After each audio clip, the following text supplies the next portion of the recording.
ঘাড় এবং কোমর ব্যথার সমস্যা নিয়ে আজ আমরা কথা বলব। একটু যদি শুরুতে জেনে নিই যে সাধারণত যখন রোগীরা আপনাদের কাছে আসেন, কি ধরনের সমস্যা আপনারা দেখে থাকেন ঘাড় এবং কোমরের ক্ষেত্রে?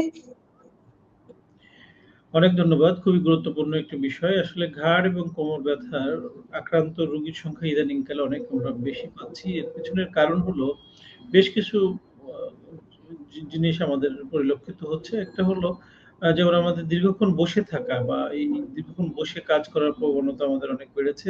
আমরা বিভিন্ন অনলাইন, অফলাইন বিভিন্ন কাজের সাথে ইনভলভ যারা ডেস্কটপ, ল্যাপটপ ইউজ করি, আমাদের প্রপার পজিশনিং থাকে না। আমরা অনেকক্ষণ ঝুঁকে বসি, দীর্ঘক্ষণ লেখালেখি করি, কম্পিউটারে কাজ করি। যার ফলে আমাদের ঘাড়ের অংশে ঘাড়ের যে একটা নরমাল কার্ভাচার থাকে যেটা স্ট্রেইট হয়ে যায় এবং সেই স্ট্রেইটনেস থেকেই কিন্তু গ্র্যাজুয়ালি পেইনটা শুরু হয়। ঠিক তেমনি কোমরের অংশেও ওই যে দীর্ঘক্ষণ বসে থাকার ফলে আমাদের ব্যাকে যে একটা লাম্বার লর্ডোটিক কার্ভ থাকে সেই কার্ভটা স্ট্রেইট হয়ে যায়, ব্যাক মাসল গুলো উইক হয়ে যায়।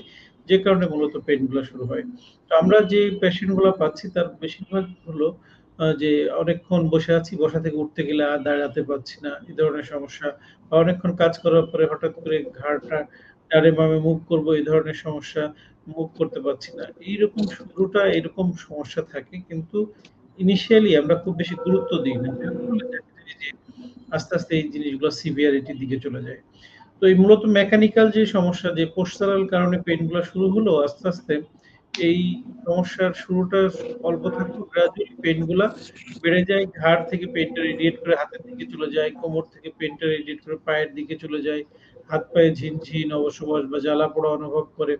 অনেক ক্ষেত্রে দেখা যায় খুব সিভিয়ার তীব্র পেইন হয় যে শুয়ে থাকতে পারেন না পেশেন্টরা বা বেশিক্ষণ দাঁড়াইলে, হাঁটলে পেইনটা মানে তীব্রতর হয়ে যায়। এই ধরনের কমপ্লেইন নিয়ে মূলত রোগীরা আমাদের কাছে